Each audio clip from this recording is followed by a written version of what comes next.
Right. Good morning, everybody. It's 11 o'clock, so let's crack on. Welcome to Quoted Data's weekly show. As usual, I will run through the sort of highlights of the news from this week. Then we have our sort of panel discussion special, which is on pharmaceuticals and biotech. Our special guests are going to be Paul Major from Bellevue Healthcare Trust and Marek Poszepczynski from International Biotechnology Trust. But as I said, first news, actually, which is a big focus on mergers. And I wanted to talk about three of these. So first is European smaller companies and European assets. The way things are looking is we're going to hopefully see sort of European assets rolled into ESCT. And then also we've got more on PHP and Assura. And then last is Tritax Big Box REIT and Warehouse REIT. So first one, European smaller companies and European assets. The proposals are for sort of European smaller companies to absorb European assets. For those who are interested in the fine detail, it's proposed it's going to be a sort of scheme of reconstruction under sort of Section 110. But the idea is that the enlarged vehicle will continue to be managed by Ollie Beckett at Janus Henderson. Each shareholders are going to have a sort of cash exit option up to sort of 15%. And, you know, if people sort of bid in excess of that, that will be sort of scaled back on a pro rata basis. It's all going to work on a sort of formula asset value for formula asset basis. But if things sort of proceed as planned, you should end up with a vehicle that's about £780 million worth, which will make it the largest trust in the sort of European smaller companies sector. Now, the sort of merger is designed basically to deliver scale, improve performance, and sort of lower cost. You're obviously going to end up with quite a bit bigger vehicles, so you should see good or sort of better liquidity in the secondary market. Being a sort of much bigger combined vehicle, it should sort of stand out in what is quite a niche sector. And I think the sort of key thing is that European Smaller Companies Trust has delivered sort of consistently stronger long-term sort of NAV total returns than European assets, which is really why a lot of this makes sense. And sort of European assets has been under pressure for some time, which really is sort of why we are kind of come to where we are. Just to give you sort of sense of scale of that, over the last 10 years, European smaller companies have returned 194.8% versus European assets 66.1%, which sort of kind of brings me to the point that when we were sort of back in end of December and then early sort of this year, and Saba was attacking European smaller companies trust, there was this big question of, why would you want to do this given its sort of strong long-term performance? But anyway, I think this being a sort of larger vehicle would probably make the whole thing just a bit more indigestible if anybody does want to come after it. The sort of idea for European asset shareholders, they should see some discount convergence, and I should be able to show you that on the next slide. We've got a chart of it. But prior to the announcement, European smaller companies was on a 7.3% discount. European assets just slightly north of 10%. As of last night, when I was sort of looking at the figures, I mean, they are practically there already. It's almost as if the market thinks it's a done deal. Now, there's going to be some sort of alignment of dividend policies. For those that are familiar with European assets, it pays sort of 6% of NAV, but sort of spread out quarterly over the year, which seems to be sort of increasingly kind of popular policy. The idea is that the enlarged vehicle is going to pay 5%. Now, for sort of ESCT shareholders, that's going to be a material uplift in yield, sort of versus the 2.4% that they're getting. And obviously, it's a lot closer to the 6% that European assets have sort of traditionally paid out. You can sort of see it here if you look at the bottom of this. Obviously, this is share price discount chart for European assets over the last 6 months. And if you look at the discount chart at the bottom, you can see with the announcement that actually the discount has moved in a chunk. Other sort of benefits are that they're going to be reduced management fees, which should lead through into lower ongoing charges. Basically, assuming that it completes, Janus Henderson said that they will reduce their base management fee. The sort of first tier, up to 800 million, they're going to take basically 50 bips off of that. So that's going to pull from 0.55% to 0.5%. And then 0.45% above that is going to remain unchanged.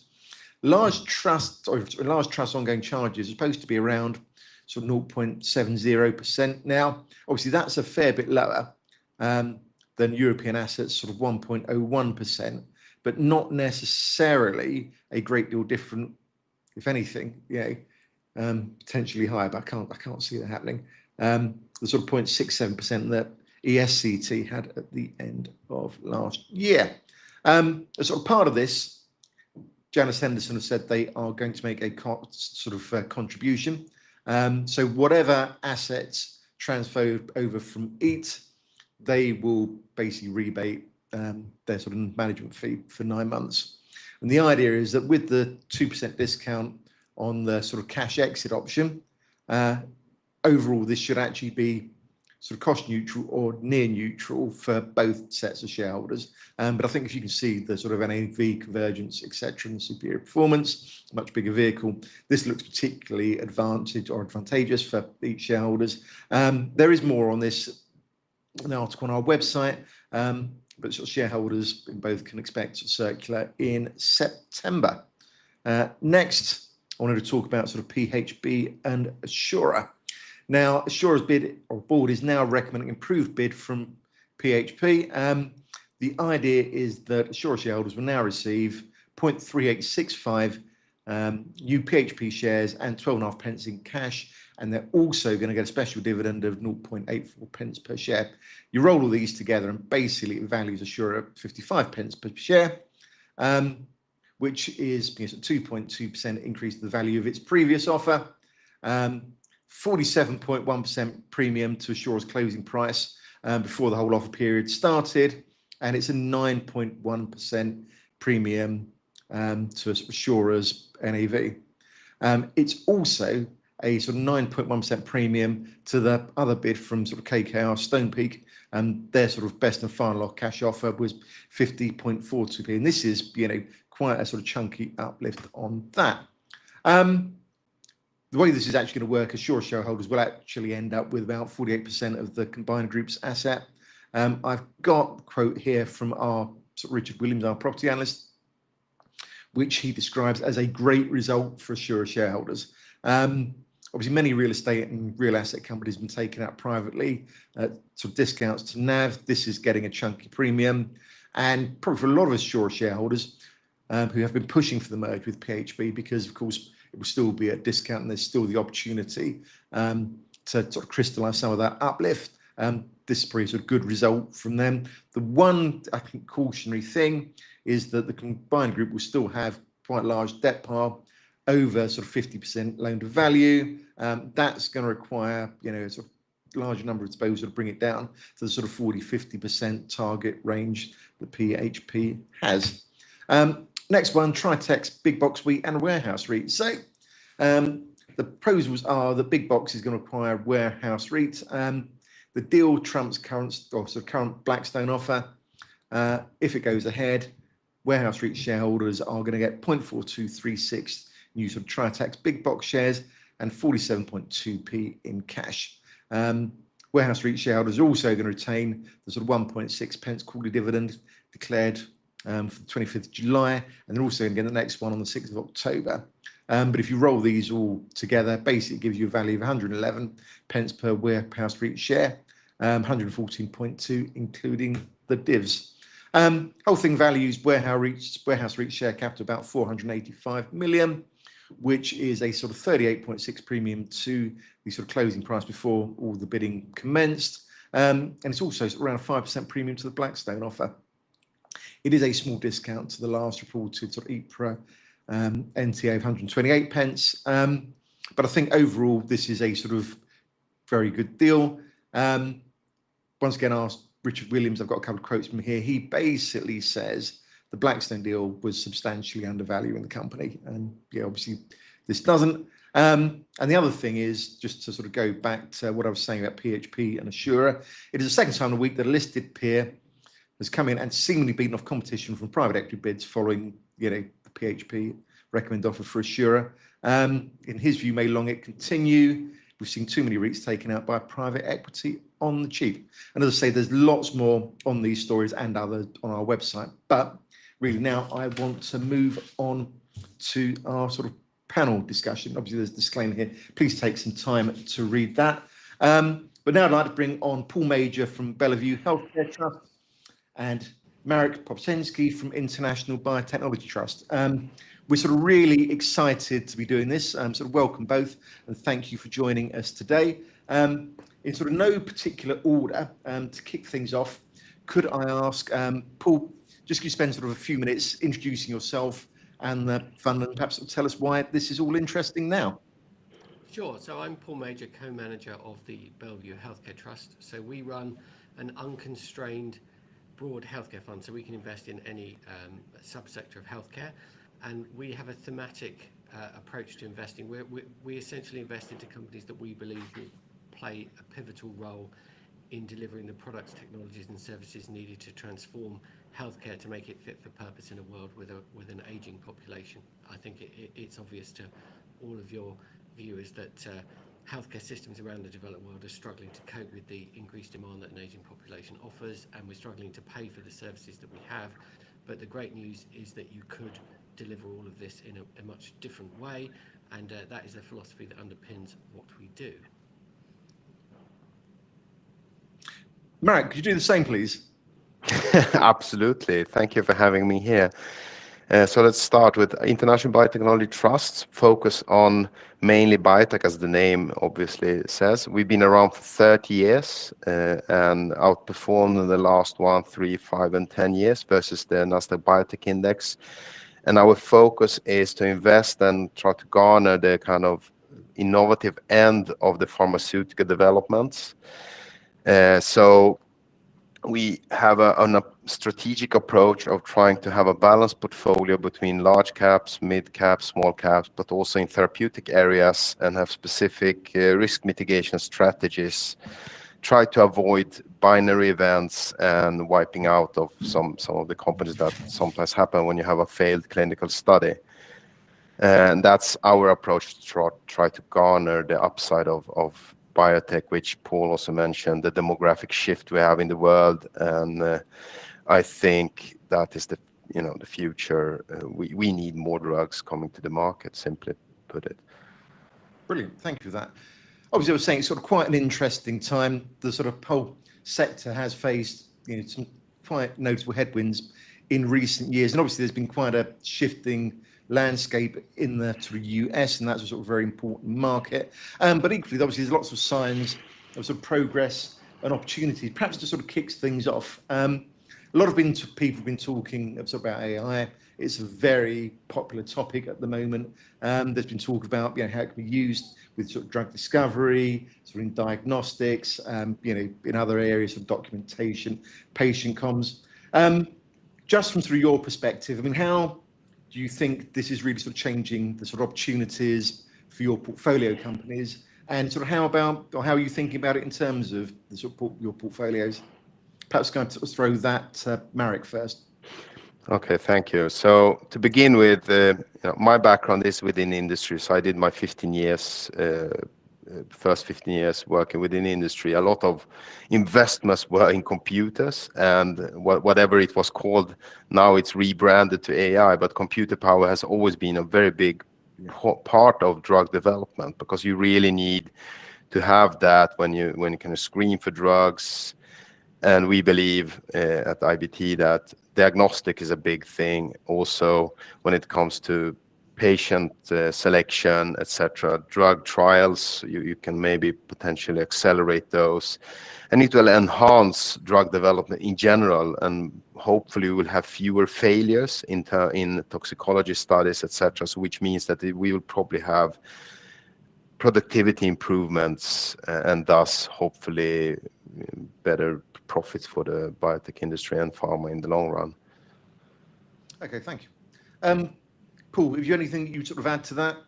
Yeah, I find the whole AI, Marek described it as a rebranding, which I would completely agree with. I find the market's attitude to this quite interesting, because healthcare, as Marek alluded to, has been at the forefront of adopting and utilizing algorithmic technologies, probably before many other industries. So anyone who's had an MRI scan or a CT scan in the last 10 years, the image processing software is all AI driven. You know, to make life easier for the radiologist analysing those scans. Anyone who's ever had a gene sequence or a gene test, that information is analysed using AI algorithms. If it wasn't for AI, we wouldn't have been able to sequence the genome, because we smash it up and put the bits together like a jigsaw, very complicated jigsaw. So healthcare has been at the forefront of this forever. And you know, the CEO of NVIDIA spoke at a healthcare conference earlier in the year and basically said the healthcare industry is one of their biggest target markets for their super chips that they're making. So healthcare hasn't got credit. Well, it's underperformed the market, as you alluded to, for the last 2.5 years, whilst AI has been the kind of crazy frenzy that everyone's interested in. And yet we've been a success story in all of this. So while everyone debates whether or not Meta paying people $100 million to join the firm or spending $100 billion on building supercomputer clusters is going to deliver an IRR for investors, the simple fact is AI is and has been delivering positive returns for companies and for investors in healthcare for many, many decades, and it will continue to do so. With regard to drug development, you know, there are a couple of companies who've tried to portray themselves as like AI leaders and saying, oh, we're doing this all in silico and we're going to be better than AstraZeneca or Glaxo or whatever. That isn't true. These companies aren't doing anything that the big companies aren't doing as well. What I will say is I think the biggest challenge we face in drug development at the moment is actually speeding up the clinical trial component, because once you've come up with an idea, and AI can help you come up with an idea, you do ultimately have to test it in some people and find out how it works and how to dose it.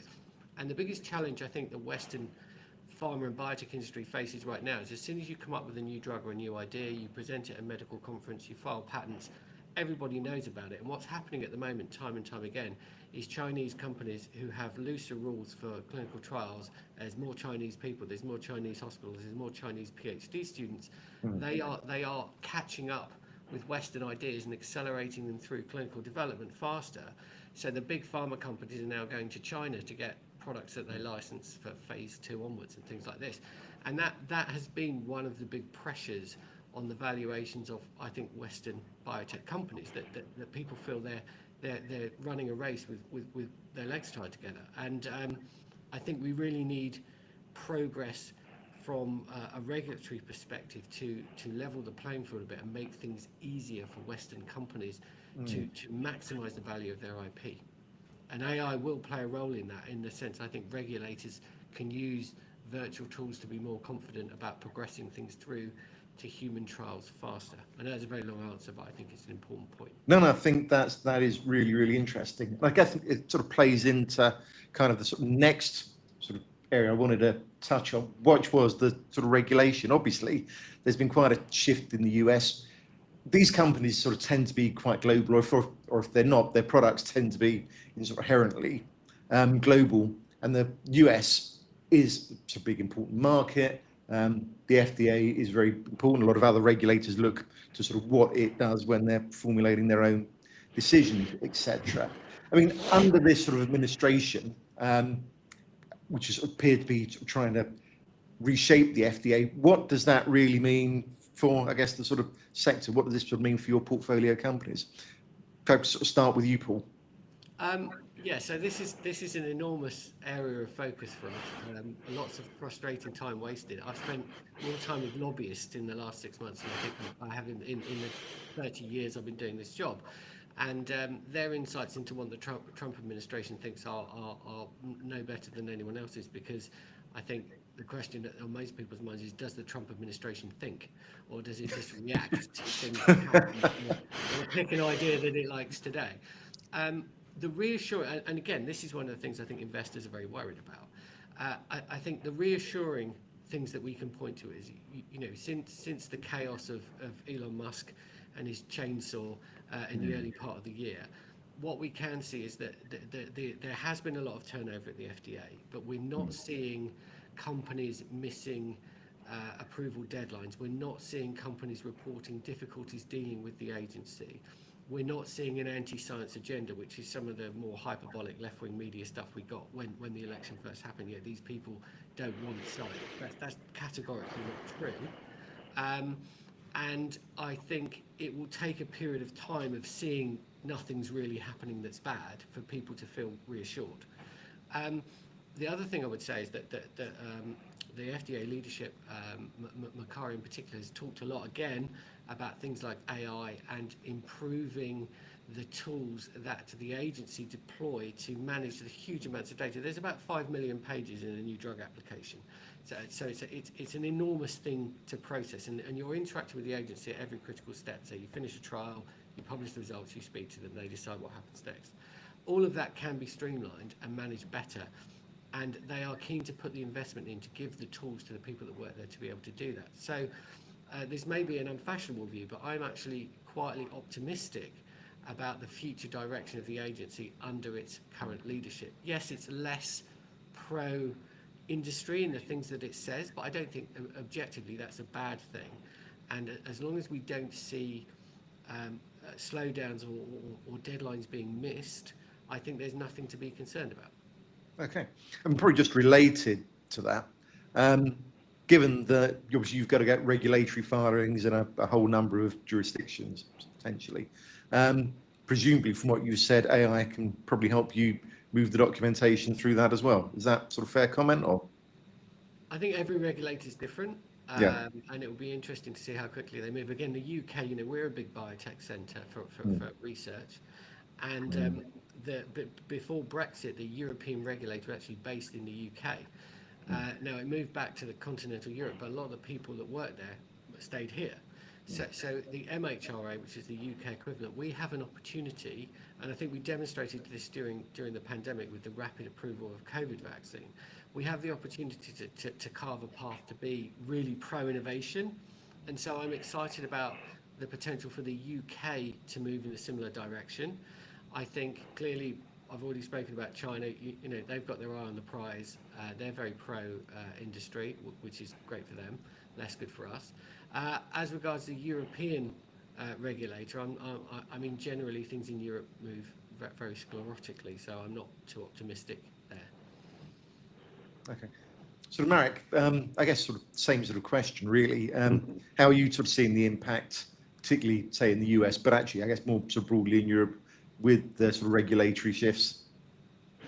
I tend to agree with Paul's view on the matter, that it's kind of a lot of media grabbing attention, but reality is we have not seen any delays. But also when you have a new kind of C-level people at the FDA, they come up with a lot of promises and things will change. But I'm more cynical, been around for 25 years, and I think that after a while, when they get settled in, they realize that their job is to get drugs safely and efficaciously through to approval, rather than have opinions about pricing, etc. They just need to focus on doing the day-to-day job, which I think will occupy them going forward. So in my view, I think very little will change. And in fairness, we have, 18 months or something to the next midterm election. After that, we might see another gridlock brewing. So think about it. It's somewhat politicized, FDA versus a kind of a company. So we need to be careful about, interpolating what this new administration will do when we can have a 180-degree change in just 12 months. Yeah.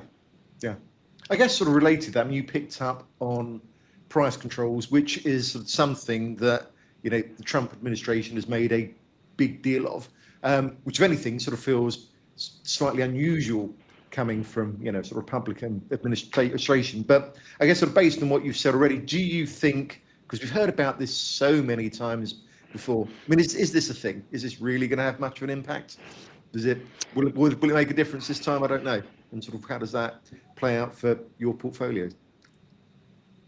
Okay, shall I start then? I think this. I think if this happens, it's a big thing. But because we have free pricing in US, I mean, in reality, there is of course price negotiations, etc. And if we have this most favored nation suggestion that has been out there, it will mean that we will have not dissimilar pricing structure like we have in Europe when we reference price to other countries, and it's. US have a much higher pharmaceutical pricing for reasons that not only because they pay more, is because they have a system that kind of encourage or incentivize higher prices. But in general, I think it will have a big impact if it's pushed through. We at IBT, we have we don't wait for that decision. We try to think about it. What kind of impact will it have on the whole biotech sector and pharma sectors? We have tended to move into areas where we believe pricing is less of an issue. For example, orphan drugs, where Europe and US have relatively similar pricing, and certain other areas where we believe that might be less of an issue. But in general, if this comes through, that will obviously affect the whole pharma sector. Okay.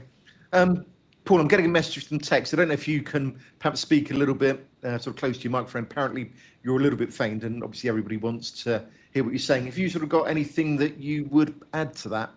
I think Marek touches on an important point with regard to orphan drugs and specialist drugs, firstly. I think secondly, if you are investing more in pre-commercial companies, which we certainly do within therapeutics, and I know Marek's fund does as well, these companies, because they haven't priced, they can attune their global pricing to whatever rules come through.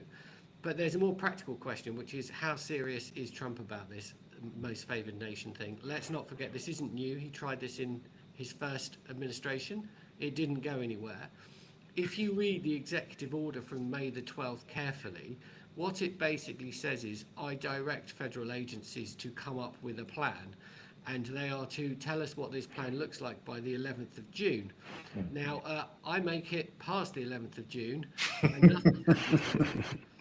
So you can decide for yourself where you think this lies on the priorities of an administration that's promising dozens of trade deals before another deadline, which is the 9th of July, and various wars all around the world, etc., etc., etc. I think Trump can say, look, I tried. I'm with the people because people don't like drug companies and they don't like drug pricing. So as a naked populist, this is a great area to press on. But I don't think they have any realistic ambitions of success. And even if they do, their purview is over the government buying drugs directly. And Marek touched on the complexities of the US system. It's a private free price system. The US only pays for, the government only pays for about 40% of drugs by value. And there's no clarity over how this will be transmitted into the wider market. So again, this is something that spooked the market and led to this relative underperformance, particularly more recently, of the sector and particularly the drug companies and the biotech companies.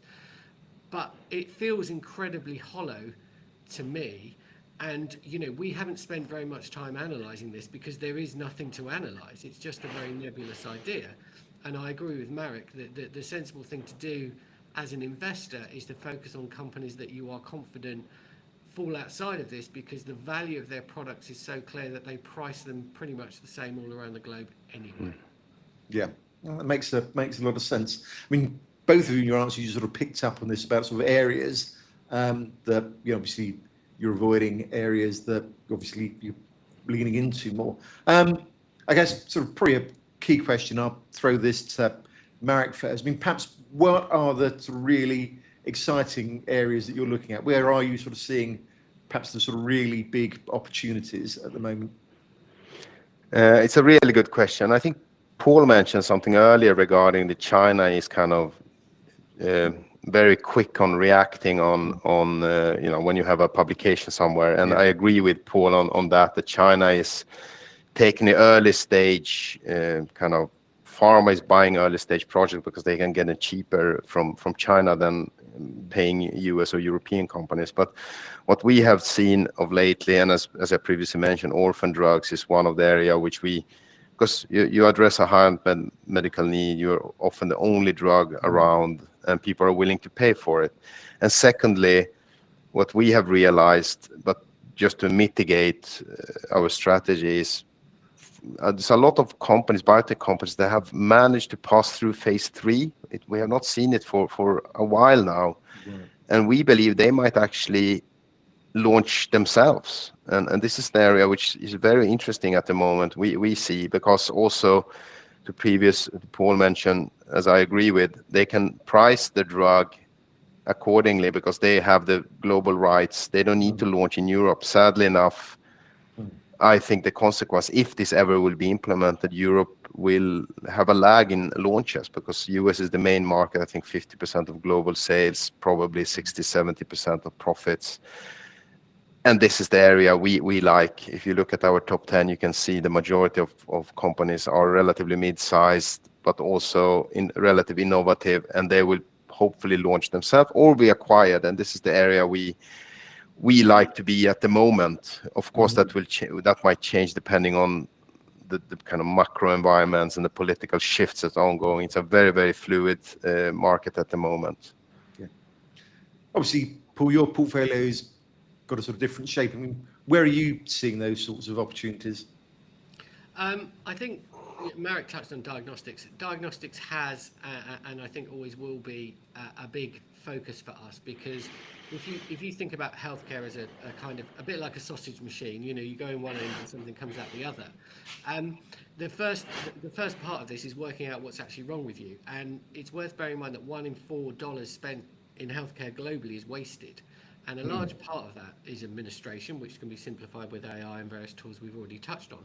But another part of it is the simple differential diagnostic process. So if you think about how do you enter the healthcare system, you, generally a person with no medical training, sits down with a GP and you say, I feel unwell, and they say, what's wrong with you? And you tell them what you think's wrong with you, which is pretty wild just to begin with.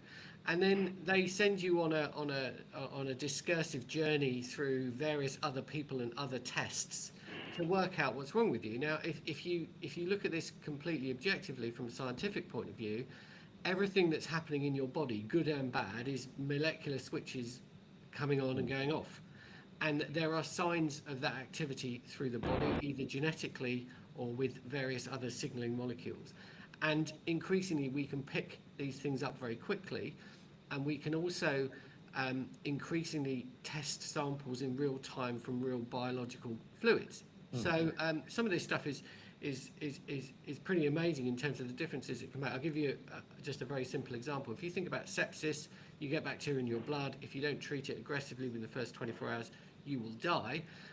Generally speaking, the bacteria that are growing in your blood are quite unusual. They're actually often soil bacteria, which is why they love the blood, because it's warm and full of nutrients and things like that. And often you could kill them with very cheap antibiotics, but you don't know which one's going to work. And those same bacteria, if you try and grow them in a lab, they grow quite slowly, funnily enough. So you can't take the risk. You have to use really broad spectrum aggressive treatment, really expensive treatment immediately to save people's lives.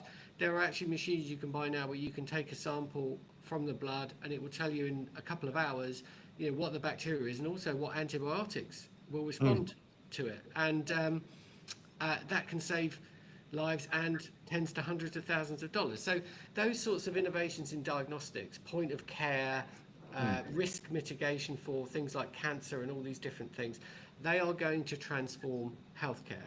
And it's been a very successful area for us, and I think it will continue to be for many decades to come, because the future of healthcare is precise diagnosis and precise tailored treatment.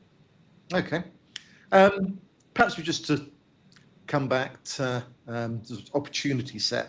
There's been a lot of talk about how big pharma companies, etc., have sort of got upcoming patent expirations. And this is one of those things that seems to go in cycles.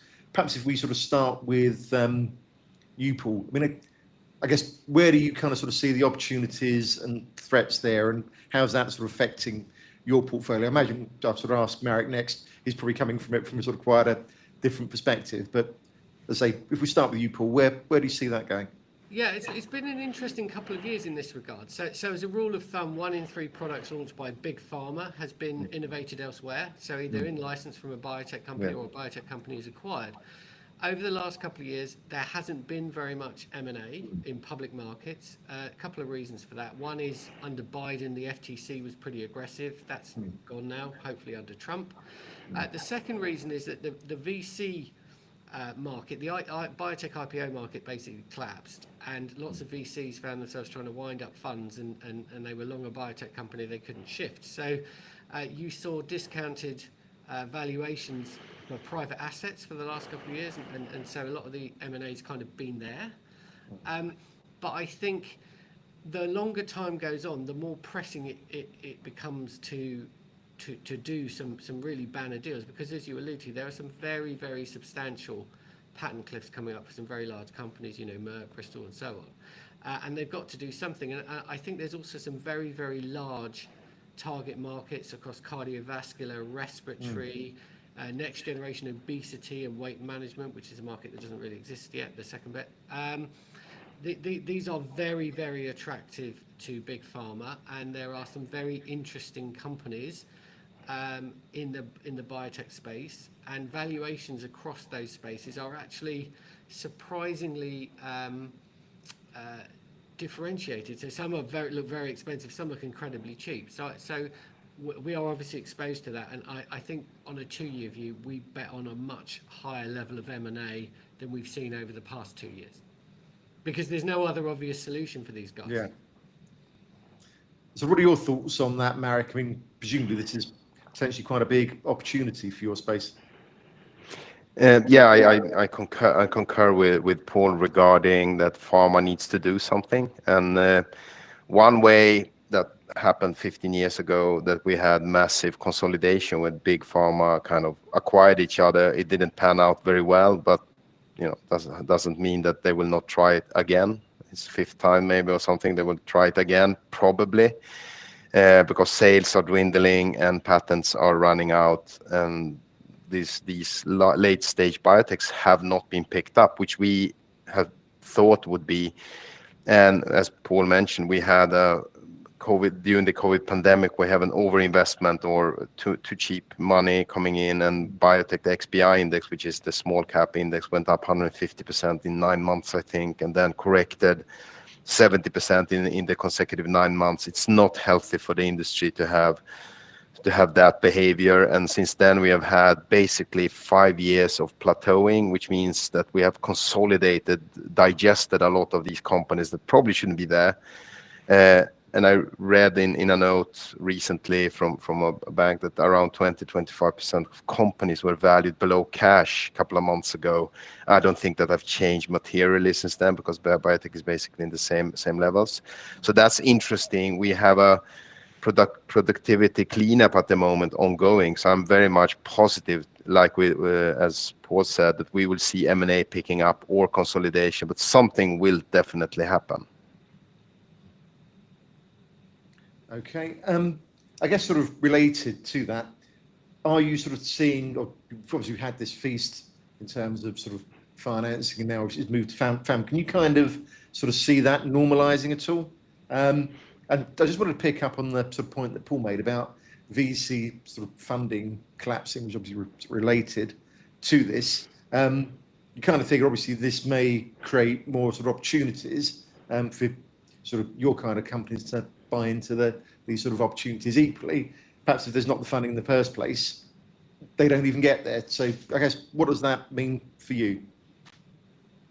Shall I start? I mean, I think you touched on a number of interesting points. Marek mentioned that all the companies trading below cash. There's something like 150, 160, what the Americans call zombie biotechs. So the problem with scientists is they've always got another idea. So when we fail at our jobs, we generally get fired, or something bad happens. When you're a scientist, you pivot and you say, I've got another fantastic idea, and I'm going to spend all the shareholders' money that's left over on this new thing. So biotech companies are very good at changing what they do, changing their name and so on, until they run out of money.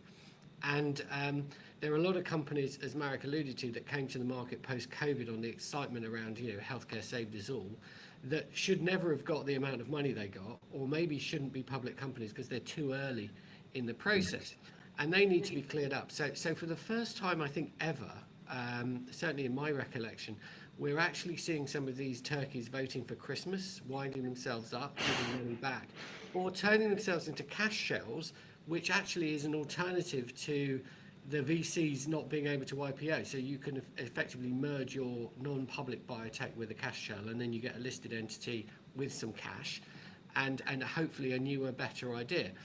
So I think as that cleanup process goes through, it will greatly improve the performance of, or the perception of the performance of biotech. It's part of the reason, Marek touched on the XBI. It's a very strange index, but part of the reason that its performance is so appalling is because it's being dragged down by this sea anchor of all these zombie companies. So as they disappear, you will just naturally see a greater proportion of the performance coming from real companies doing real stuff, and it will start to look better. And I think when that happens, the IPO window will reopen and the whole thing will go back to a more normal, hopefully 2016 to 2019 kind of period of a regular flow of interesting companies doing innovative science and investors that back them actually being rewarded. Because the other thing that's happened as a consequence of this is, if you look at investor returns by year of IPO, we call them like vintages. If you'd have invested, $100 in every single one, I think barring 1 year, you'd have lost money every year since the end of the pandemic by doing so. That needs to change as well for investors to get excited about early stage biotech as an opportunity. And I think that's simply avoiding these things is a great way to generate incremental outperformance in biotech, which is clearly what Marek's been doing. So, okay, that's cool. Just getting some questions coming in on the live chat, which I want to try to address. There's one here. It says, Paul, can you talk about Dexcom, please? Sure. So diabetes is a massive problem for society, as we all know. Type 1 diabetics don't produce insulin. Type 2 is more of a lifestyle condition that will ultimately lead to a dependency on insulin. The early phases of the disease are reversible. And one of the things that's really interesting is actually very high spikes in your blood glucose that damage the systems, the feedback systems, and lead to persistent type 2 diabetes. One of the ways you can avoid that or become aware of it is to wear a blood glucose monitor. So this is a small thing about the size of a 50p. It sits on your arm, goes under your skin, connects to your phone, and it measures your blood sugar. Now, if you get unhealthy people to wear one of these, they'll stop going to Dunkin' Donuts after a few times because their phone will be ringing at them and they'll see their blood sugar spiking and it will terrify them. And the companies that make these sensors, particularly Dexcom and Abbott, both of which are in our portfolio, have started selling devices aimed at effectively early stage or non-diabetic patients. You're probably seeing a lot more people now, it's summer months and their arms are out, walking around with these things. They become a bit of a fashion statement in and of themselves. So we see very, very significant growth for these devices in a preventative and in a disease management role. But 2 days ago, the Department of Health and Human Services in the United States basically said promoting these is going to be a massive focus for the agency. It's going to be their biggest campaign ever because they need to reverse the epidemic of type 2 diabetes. And as I say, if you get people in the first couple of years of them presenting with symptoms, this is a reversible disease. You just need to get them to stop these blood sugar spikes and start to eat in a more balanced and nutritious manner. Yeah, thank you. Got a couple of questions here for you, Marek, sort of related. One here says, is your portfolio sort of currently more focused on large cap stability or emerging innovators? And also, are there any themes or technologies that you're especially bullish or cautious on? It's a really good question. I would say that we, at the moment, believe that maybe the biggest biotechs are, in our view, have a very price to perfection. And I think personally, maybe pharma could be a better option because it's been flight to safety within the biotech. We tend to like, at the moment at least, the kind of mid-stage, meaning in our universe, those have passed phase 3. We are very much therapeutic agnostic because you never know what the next innovation is. And if you can look at our top 10, we have 10 to be in respiratory, but one big theme is orphan in general. Vertex is a company, it's cystic fibrosis is $100 billion company, and their biggest program is within orphan. So maybe it's misnomer, but in generally speaking, that's the areas we like because they have a faster way through regulatory, generally smaller trials, and it's harder to kind of compete against. But when it comes to therapeutic areas, orphan and maybe CNS of lately, central nervous system, after the pandemic, the depressions and these things came up more into the air, and we think that's very much unserved at the moment. Okay. Got a sort of couple of questions on the funds here themselves, and perhaps we'll sort of put them both to you. Somebody's asking sort of to what extent you're sort of using buybacks at the moment, and really, I guess, sort of how you trade that off against, you know, other ways you may sort of deploy capital. But sort of broadly speaking, with the discounts, sort of how are you tackling those? Do you want to take that, Paul? Yeah, sure. Very simple one for us. Our board has implemented a zero discount policy, so we are buying back regularly and frequently. We had a annual redemption facility since inception. The structure of ours, unfortunately, I think with hindsight wasn't optimal, and it made us very attractive to arbitrage investors. So we needed to do something about that and reassure longer term investors that we could address that, and that's what our zero discount policy is intended to do, and that has been successful in managing that discount at a much lower level. Okay. Marek, have you got any sort of comments about how you guys go about this? Yeah, well, I mean, our discount has been kind of like our peers, bar BBH, of course, that have implemented their zero discount policy. And it's a decision for the board, obviously, but as you can see and follow, we have seldom stretched being above double-digit discounts over the time. So that has been kind of, it's not a red line in the sand, but you can look at our performance and our NAV discount over time. Okay. Thank you. Paul, I've got quite a technical question for you. So, one, forgive me for this, and if you don't have an answer, that's perfectly fine. But it says US Department of Defense has just awarded Thermo Fisher a 5-year contract to supply the US Navy with a radiation dosimetry system. Do you have a view on this? I don't even know what a radiation dosimetry system is. So, you know. No. In a nutshell, right? That answers that. Just to sort of go back to, I guess, some of the M&A, which somebody was saying was increasing theme.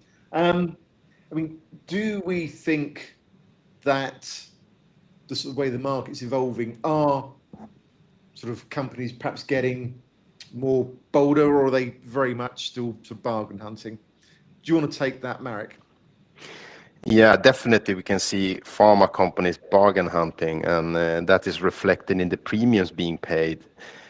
During the last couple of months, we held Springworks, was our biggest position in the portfolio, and it garnered, I think, 30% premium, which is great, but still a bit of a disappointment for us. When it comes to Intracellular was better. It was also our largest position.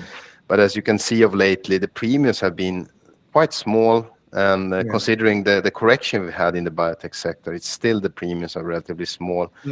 And pharma and big biotech is bargain hunting. And I think they are smart about it. Why not? Absolutely. You got anything to add to that, Paul? I mean, presumably this is generally more advantageous for the sorts of companies you're holding. So. Well, it's interesting on both sides. So again, we spent quite a bit of time focusing on this, talking to bankers, VCs, and people involved in financing more broadly to try and understand what's going on. Because again, in my 3 decades of experience, this is unprecedented. So we own a company called Biomarin, and it bought a company called Inzi a few weeks ago for a price that was, I think, 3 to 4 times lower than the average price target that was on the stock. And what happened in that situation was the company was running out of cash. It needed to do a fundraise. Our understanding is that they tiptoed around shareholders and said, "Will you give us more money?" And everyone said no. At which point you have no choices. So you have to sell yourself or go bust. And because everybody knows what position you're in, you're not exactly in the greatest negotiating position ever. And we're seeing more and more of these deals. And I think we're seeing some very clever financing done by some very large players in the market to step in when these things happen, and they're being alerted to these situations by bankers. So there's interesting opportunities for them. But if you speak to the medium-sized biotech companies, the kind of companies Marek was alluding to, they also are bargain hunting, because they're sort of saying, well, you know, we know who's running out of money. It's not a secret. You know, if you happen to be in that unfortunate situation of running out of money before you reach a clinical data point that's going to get investors interested in your story again, you have very few choices. And so I think we could see value accretion right the way across the spectrum here. And I even think, again, you know, for companies that need to do financing, some of these cash shell companies could in and of themselves be interesting. It's like, right, well, you've got loads of cash and no ideas. We've got an idea and no cash. Let's get together and make something better. So I think we will see consolidation at the small end, and a bit like the sea. Every fish is going to eat one fish smaller than itself, all the way up to the top of the food. Oh, that's a beautiful analogy. I don't know if anybody wants to sort of take this. It's obviously quite a political question. Does anybody have a view on sort of RFK Jr.'s role in the US Department of Health? Does anybody? Yeah. I'm very happy to step in on that one. If please do. One of the great joys of being at Bellevue is we're allowed to speak freely. So I'm happy to do so. So is RFK a crazy person? To be discussed. I mean, clearly he has espoused some conspiracy theories and certainly done some interesting and colourful things in his youth. If we actually look at what he's done so far since being at HHS, he hasn't done anything too wild. People were very worried when he sacked all the members of the ACIP vaccination committee and announced he was appointing some new people. The ACIP committee meeting is going on at the moment. There are a few voices now on that committee who were critical of what happened during COVID. I think reasonably, that the whole information stream during COVID wasn't handled very well around the vaccines. And many of the problems we have today are because of that lack of entertaining debate and discussion. So I think you have to divorce the track record from what he's actually doing so far. And I think it's been much more measured. And I think the other thing to bear in mind if you're a healthcare investor is his big shtick is food. He believes that the food that we're eating the Americans are eating is unhealthy and all this sort of stuff. There are something like 80 food ingredients in common use in the US that are actually banned in the European Union. And one of the reasons that we couldn't get a post-Brexit trade deal with the US the first time round was because they wanted us to take foodstuffs that we refused to take because of these ingredients. So I personally don't think he's wrong about that stuff. I think he's barking up a few wrong trees when he's saying, in 9 months we're going to elucidate the cause of autism, which is clearly a polygenic, highly complicated condition. That ain't going to happen. But as long as everything he does is in the public domain and is evidence-led and there's a discussion going on, which is so far what we see, I don't particularly think he's someone to cause anyone undue angst. Quite what he thinks of his boss consuming McDonald's all day, every day is another fascinating question I'd love to know the answer to. Brilliant. Marek, have you got anything that you'd like to add to that at all? No, I actually agree with Paul on almost all of the things that he's in favor of better food in the US, and who can disagree? I mean, they're very highly processed food, and a lot of the diseases that they have, I mean, life expectancy is lower than Europe, whereas GDP is much higher. So I think that's kind of a good thing. And I mean, some of the things that the FDA have done, I mean, it's a pendulum when it comes to FDA. Sometimes they've been lax, and now maybe they will be more restrictive. Who knows? But some of the drugs they have approved, I have a hard time, reconciling myself, thinking this was too lax. And what happens when you approve drugs with too lax criteria? You send a message to early stage companies that they don't need to do strict trials, and then the whole quality of the industry is lowered. And maybe it's some of the things that now is reversed, like, okay, now we will have the kind of placebo-controlled studies. Maybe not you can demand that in every instance, but maybe going back to having stricter criteria. And you can argue it's not business friendly from in the short term, but in the long term, you will have higher quality drugs being approved. And that's what I think is the key. So RFK is a lot of news and people like to bash him, but reality is that who knows, and he has not done any damage yet, as far as we know. Okay, I'd just like to add one thing to what Marek said. I think he makes a really good point about quality, and I think, again, if we focus on this concern about China, part of the validation for these cheap products that Big Pharma is picking up is they've successfully completed a phase 2 trial that wasn't done in the US, because you can't do them quickly in the US. And I think if the FDA were to police clinical trial standards more aggressively and insist on US patient trials being a critical gating point or whatever, I think we could potentially neutralize some of this strategic threat coming from other marketplaces. So I do agree that and as much as some analysts sort of say, oh no, we've got this new regime, they're not industry friendly like the old ones, I think it's a dose of medicine they have to swallow, but the longer term end game of all of this could actually be very positive for the industry and lead to greater levels of certainty for investors, which I think would be good. Okay. No, I think that certainly makes a lot of sense. While we're on the sort of politics, and I know this is a sort of, continually moving goalpost. Perhaps start with Marek. Have you got any sort of comments on the situation with the sort of tariffs? Has this been a sort of significant concern? Once again, going back to the fact that these are essentially quite global companies. Yeah, it's a very good question regarding tariffs. The biggest thing is that we have uncertainty. Once we have certainty, we know that companies will adapt to the rules. Yeah. I mean, Ireland, a lot of companies, they put their patent IP on Ireland and pay very low taxes for that. And that might be questionable, going forward, like, okay, why should certain countries benefit from selling drugs somewhere else? That's not number one. But the second one, to Paul's mention earlier, we have not heard anything from them, from the US. And maybe they will not implement, because last time he mentioned and talked about tariffs, the stock market totally tanked. Yeah. Maybe he doesn't want to go through that once again. Would you add anything to that, Paul? Yeah, I would take a slightly different tack. So Trump has implemented, there are different ways you can do tariffs. There's this whole Liberation Day reciprocal tariff thing, which the legality of which is to be debated and is being prosecuted as we speak through various levels of federal court. I don't think we're going to get a ruling one way or the other on any of that means anything before August. In the meantime, they claim we're going to have these tariffs by the 9th of July. Certain industries face another problem.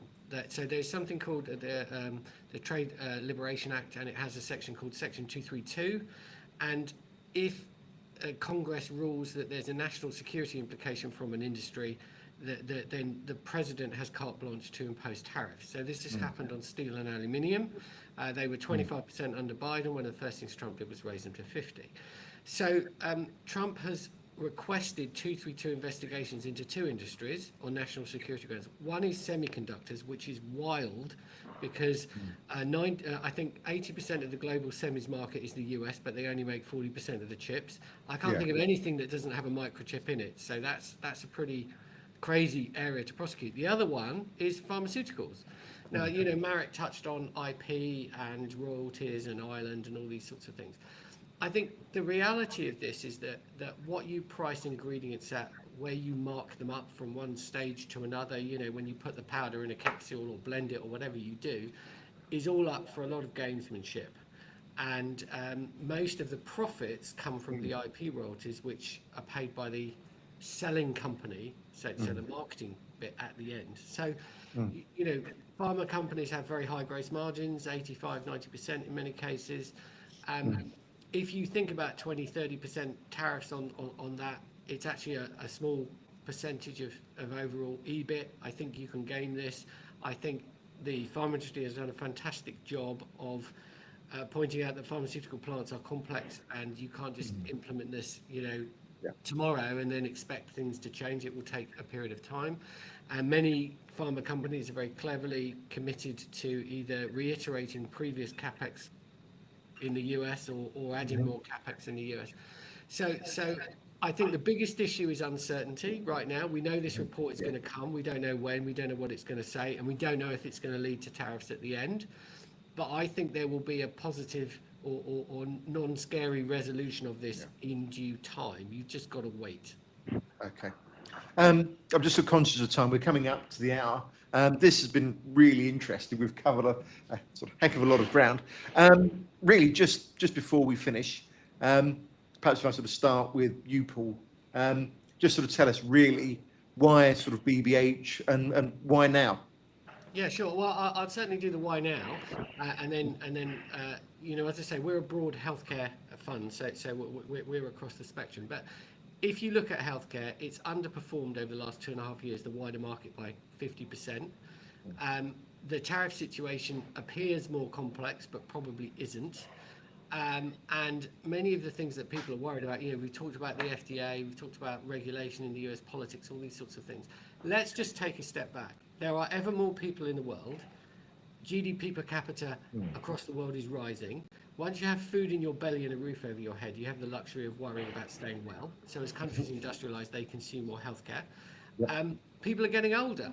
So I can think 5, 10, 20 years in the future, people are going to consume more of the stuff our companies make. That's a fact. Lots of other things are unclear within the capital markets and within industries. The fundamentals of our industry have not changed. They are not broken. Therefore, this 50% underperformance is very difficult to understand rationally and objectively. At some point, there will be a catch-up. I'm not going to pretend that I know when it is, but it feels that we are at the bottom sentiment-wise. And if you're a patient long-term investor, I think you should look again at healthcare, look at those fundamentals. You'll like what you see, and this is something you should be exposed to if you are investing for the medium to long term. Super. Marek, the sort of same question, but for sort of IBT. Why now? Why now? I agree with Paul. You can never time when things start to move, but I totally agree. We are basically at the same levels from the Nasdaq Biotech Index as we were 7 years ago. And fundamentally, this industry grows, and we have ever increasing number of clinical trials. The proportion of drugs approved from biotech has increased, as Paul mentioned, to 70% last year. So the fundamental drivers are there, and it's just a matter of time. And we believe we are positioned in a manner that can garner the majority or the upside potential. We are not pretending that this is an easy industry. We know that we have clinical trials are difficult. At the moment, we have been focused on a later stage programs and products where we believe either the company will launch by themselves or will be acquired, because the features these companies have is what everyone is looking for, addressing an unmet medical need. And pricing at the moment, we believe the companies are fairly or lowly priced. Excellent. Once again, sort of thank you both. As I said, I think it's a really interesting time to be talking about this, and we've sort of covered a lot of ground. Hopefully we can get you guys back at some point in the future and just sort of talk about how all of this is progressing. Right, to sort of just wrap this up, I just need, where is it?